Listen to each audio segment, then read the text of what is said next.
আল্লাহ পাকের কাছে জিলহজ মাসের প্রথম 10 দিনের নেক আমলের অপেক্ষা উত্তম অন্য কোনো আমল নাই।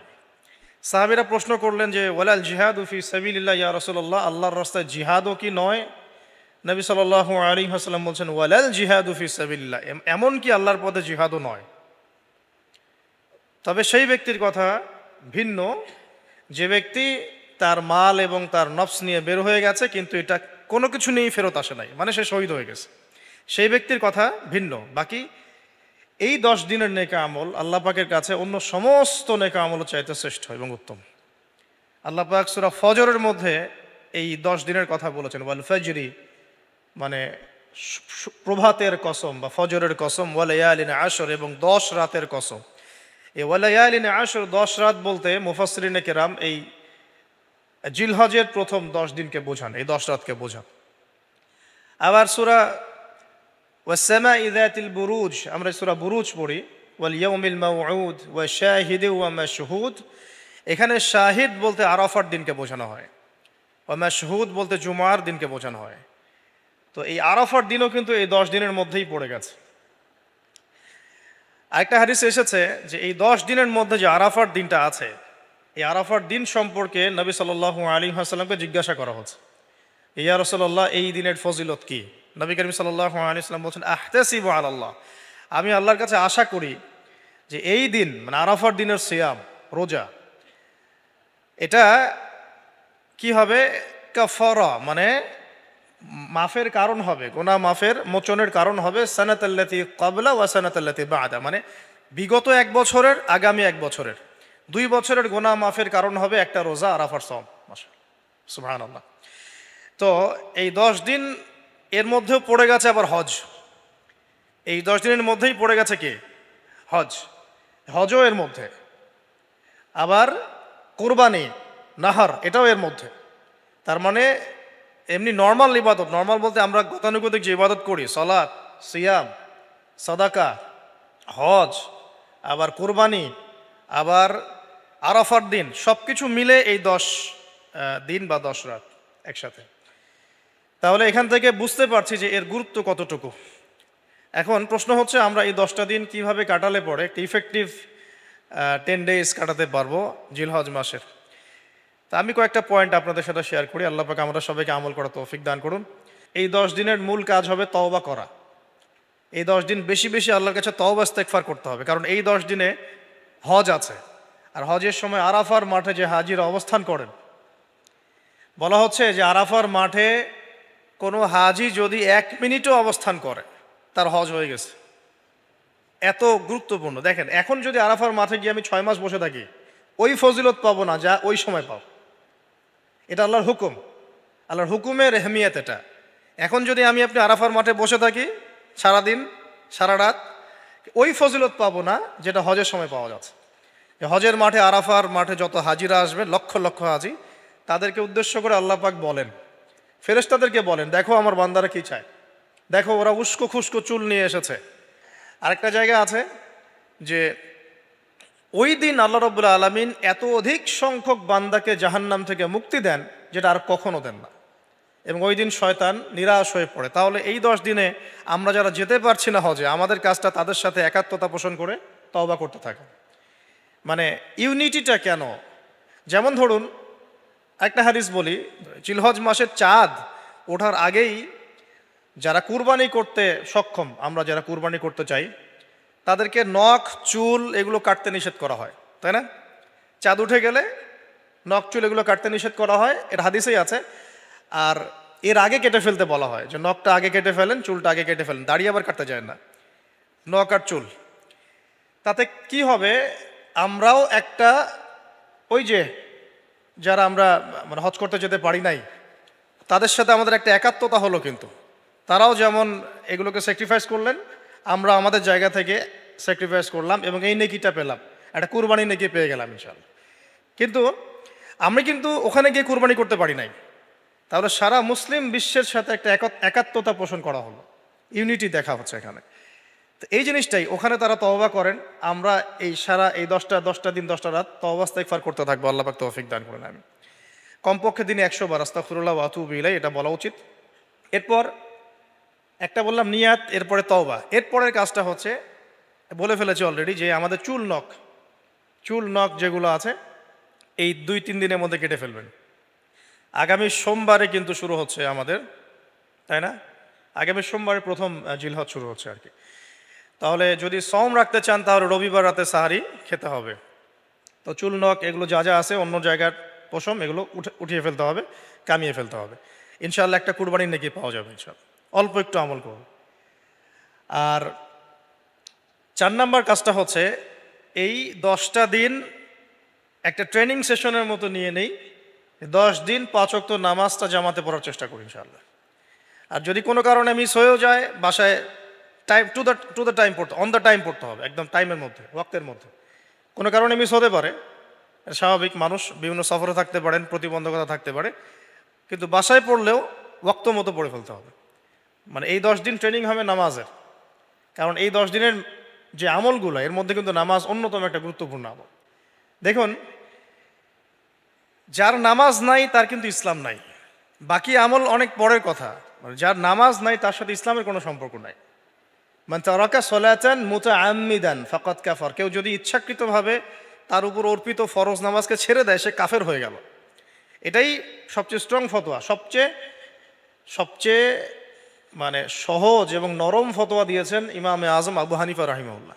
তার ফতোয়া সবচেয়ে নরম, বাকিদের আরও অনেক কঠিন। তিনি বলেছেন যে তাকে 3 দিন বা 7 দিন জেলখানায় বন্দি করে রাখতে হবে। যতক্ষণ পর্যন্ত না সে তওবা করে ততক্ষণ জেলখানায় থাকবে। তাকে প্রথমে 3 দিন 7 দিন সময় দিবে, তওবা করে ফিরে আসে কিনা। তওবা করে ফিরে না আসলে ওকে ওখানে রেখে দিবে, তওবা করে ফিরে আসলে ছেড়ে দাও। এ নরম ফতোয়া না এটা। অন্য ইমামদের ফতোয়া হচ্ছে ফাকাদ কাফার, সে ব্যক্তি কুফরি করেছে। এখন 10 দিনের অনেক আমলের কথা আমরা বলবো হয়তো বা সামনে, কিন্তু মূল আমলটা কি ভাই? নিয়াত বিশুদ্ধ করে তওবা করতে থাকা, নামাজটা শক্ত করে ধরা। আল্লাহ পাক সবাইকে নামাজ ধরার তৌফিক দান করুন। এবং ফরজ নামাজের সাথে 17 রাকাত ফরজ নামাজের সাথে বেতর পড়বেন 3 রাকাত। আর চেষ্টা করবেন যে 12 রাকাত এক্সট্রা নামাজ পড়ার জন্য। 12 রাকাত এক্সট্রা নামাজ মানে ফজরের আগে 2, জোহরের আগে 4 এবং পরে 2, মাগরিবের পরে 2, এশার পরে 2। এই যে 12, এটা যে ব্যক্তি পড়বে তার জন্য জান্নাতে একটা করে ঘর তৈরি করা হয়।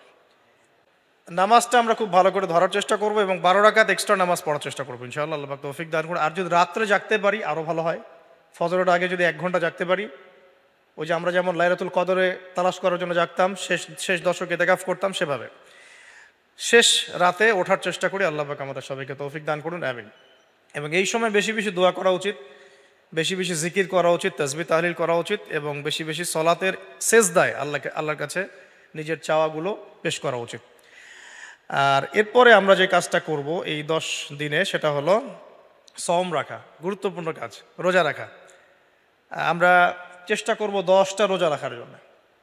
যদি না পারি অন্তত পক্ষে আরাফার সওম কবে, এটা নিয়ে আরেকটা বিতর্ক সামনে আসছে আহলুল ফেসবুক ওয়াল জামায়াতের মধ্য দিয়ে।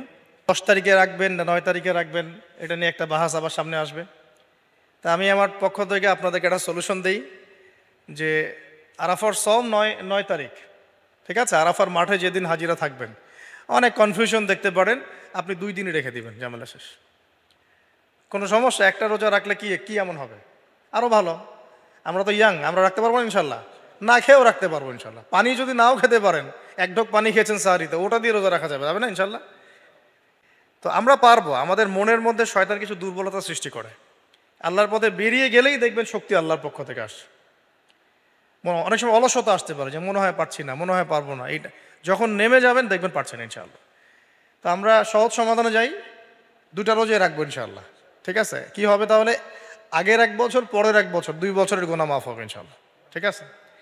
তো এখন আমরা আরাফার সওম তো আসতে দেরি আছে, আমরা এই 10 দিন যতগুলো করে সম্ভব রোজা রাখার চেষ্টা করি। যেহেতু সোমবারেই শুরু হচ্ছে, সোমবার আবার রোজা রাখা কি সুন্নাহ। সোমবার একটা রাখতে পারি, আবার বৃহস্পতিবার একটা রাখতে পারি, 2টা হয়ে গেল। আবার আরাফার 2টা রাখতে পারি, 4টা হয়ে গেল। অন্তত 4টা-5টা রাখার চেষ্টা করি। আর যারা পারবেন 10টাই রাখার চেষ্টা করেন। আল্লাহ পাক তৌফিক দান করুন, আমিন।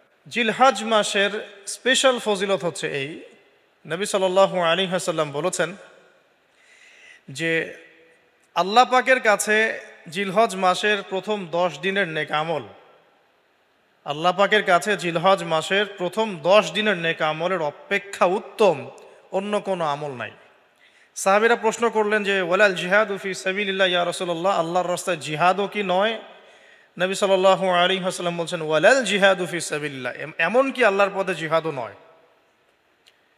তবে সেই ব্যক্তির কথা ভিন্ন যে ব্যক্তি তার মাল এবং তার নফস নিয়ে বের হয়ে গেছে কিন্তু এটা কোনো কিছু নিয়েই ফেরত আসে নাই, মানে সে শহীদ হয়ে গেছে, সেই ব্যক্তির কথা ভিন্ন। বাকি এই 10 দিনের নেকা আমল আল্লাহ পাকের কাছে অন্য সমস্ত নেকা আমল চাইতে শ্রেষ্ঠ এবং উত্তম।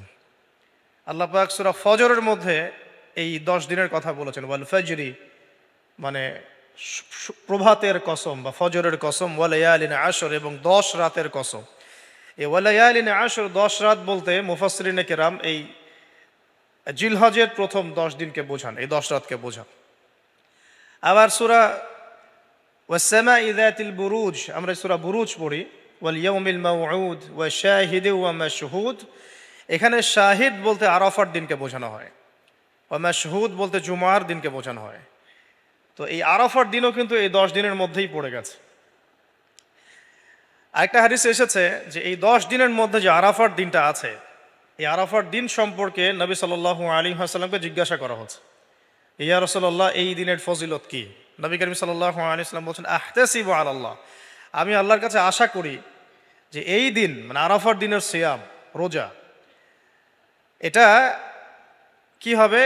কাফারা মানে মাফের কারণ হবে, গুনাহ মাফের মোচনের কারণ হবে। সানাতাল্লাতি ক্বাবলা ওয়া সানাতাল্লাতি বাদা, মানে বিগত 1 বছরের আগামী 1 বছরের 2 বছরের গুনাহ মাফের কারণ হবে একটা রোজা আরাফার সওম। মাশাআল্লাহ, সুবহানাল্লাহ।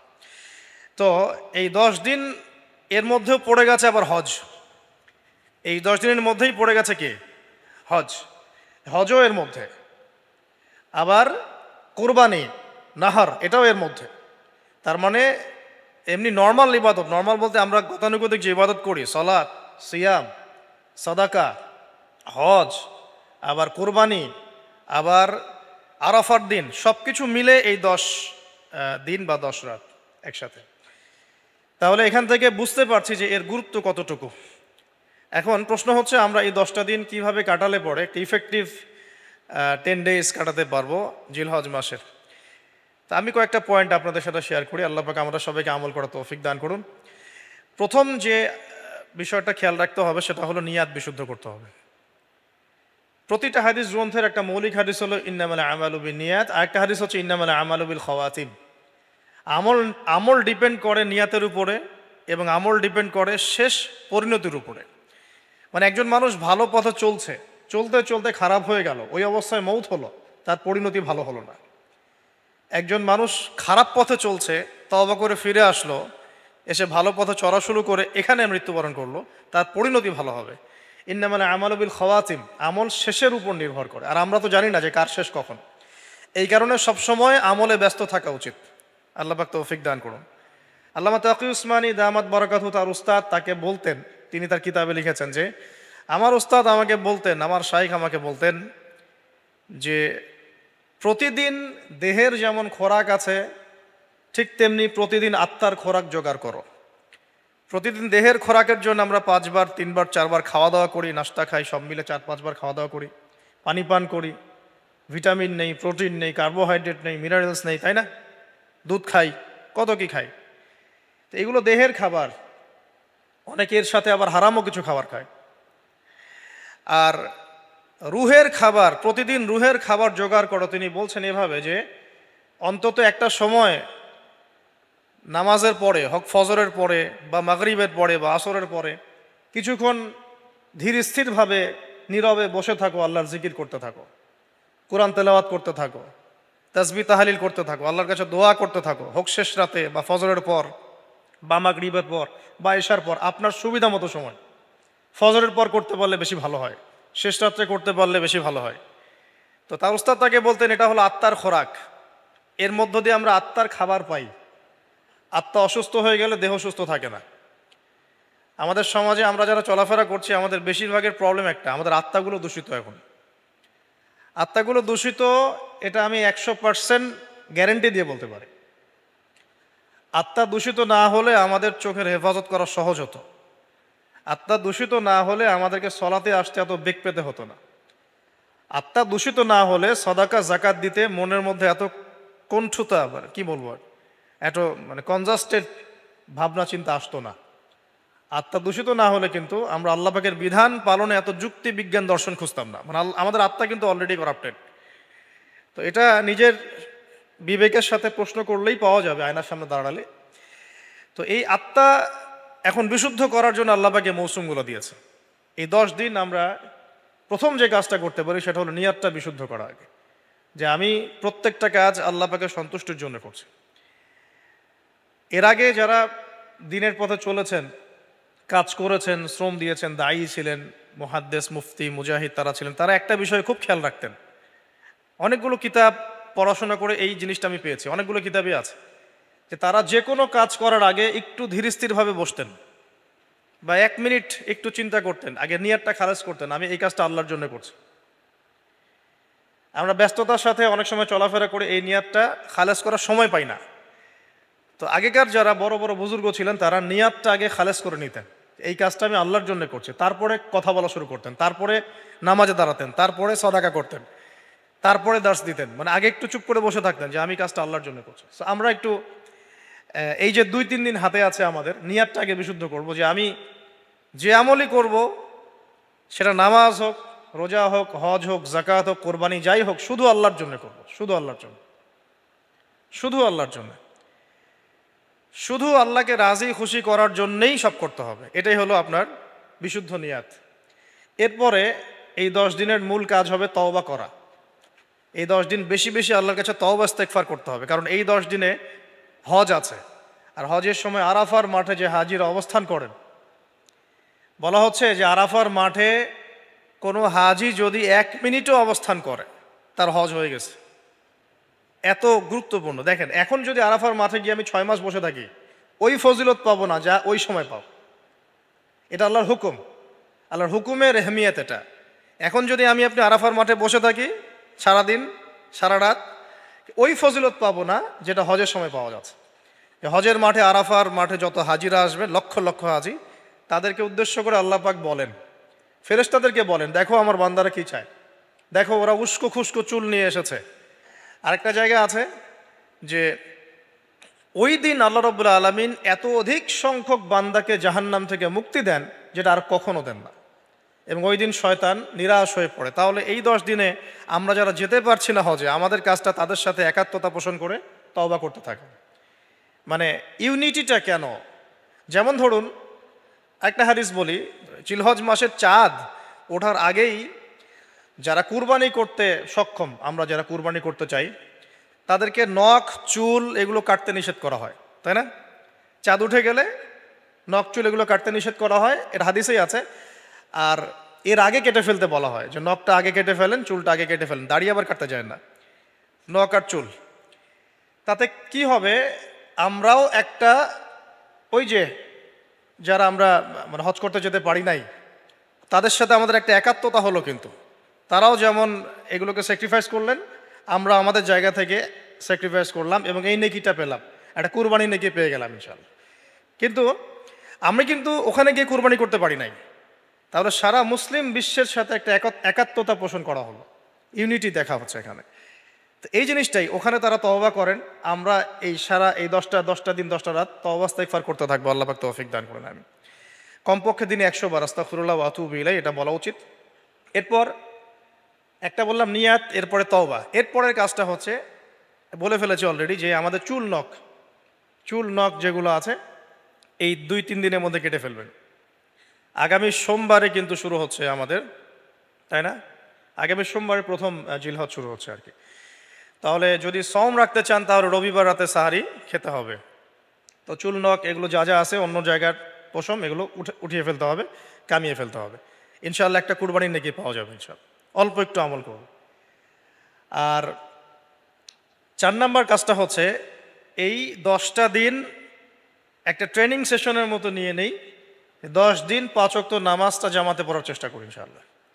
আর যদি কোনো কারণে মিস হয়েও যায়, বাসায় টাইম টু দ্য টাইম পড়তে, অন দ্য টাইম পড়তে হবে, একদম টাইমের মধ্যে, ওয়াক্তের মধ্যে। কোনো কারণে মিস হতে পারে, স্বাভাবিক, মানুষ বিভিন্ন সফরে থাকতে পারেন, প্রতিবন্ধকতা থাকতে পারে, কিন্তু বাসায় পড়লেও ওয়াক্ত মতো পড়ে ফেলতে হবে। মানে এই 10 দিন ট্রেনিং হবে নামাজের, কারণ এই 10 দিনের যে আমলগুলো এর মধ্যে কিন্তু নামাজ অন্যতম একটা গুরুত্বপূর্ণ আমল। দেখুন, যার নামাজ নাই তার কিন্তু ইসলাম নাই, বাকি আমল অনেক পরের কথা। মানে যার নামাজ নাই তার সাথে ইসলামের কোনো সম্পর্ক নাই। মান তারাকা সলাতান মুতাআম্মিদান ফাকাদ কাফার, কেউ যদি ইচ্ছাকৃতভাবে তার উপর অর্পিত ফরজ নামাজকে ছেড়ে দেয় সে কাফের হয়ে গেল। এটাই সবচেয়ে স্ট্রং ফতোয়া, সবচেয়ে সবচেয়ে মানে সহজ এবং নরম ফতোয়া দিয়েছেন ইমামে আজম আবু হানিফা রাহিমাহুল্লাহ। তার ফতোয়া সবচেয়ে নরম, বাকিদের আরও অনেক কঠিন। তিনি বলেছেন যে তাকে 3 দিন বা 7 দিন জেলখানায় বন্দি করে রাখতে হবে। যতক্ষণ পর্যন্ত না সে তওবা করে ততক্ষণ জেলখানায় থাকবে। তাকে প্রথমে 3 দিন 7 দিন সময় দিবে, তওবা করে ফিরে আসে কিনা। তওবা করে ফিরে না আসলে ওকে ওখানে রেখে দিবে, তওবা করে ফিরে আসলে ছেড়ে দাও। এ নরম ফতোয়া না এটা। অন্য ইমামদের ফতোয়া হচ্ছে ফাকাদ কাফার, সে ব্যক্তি কুফরি করেছে।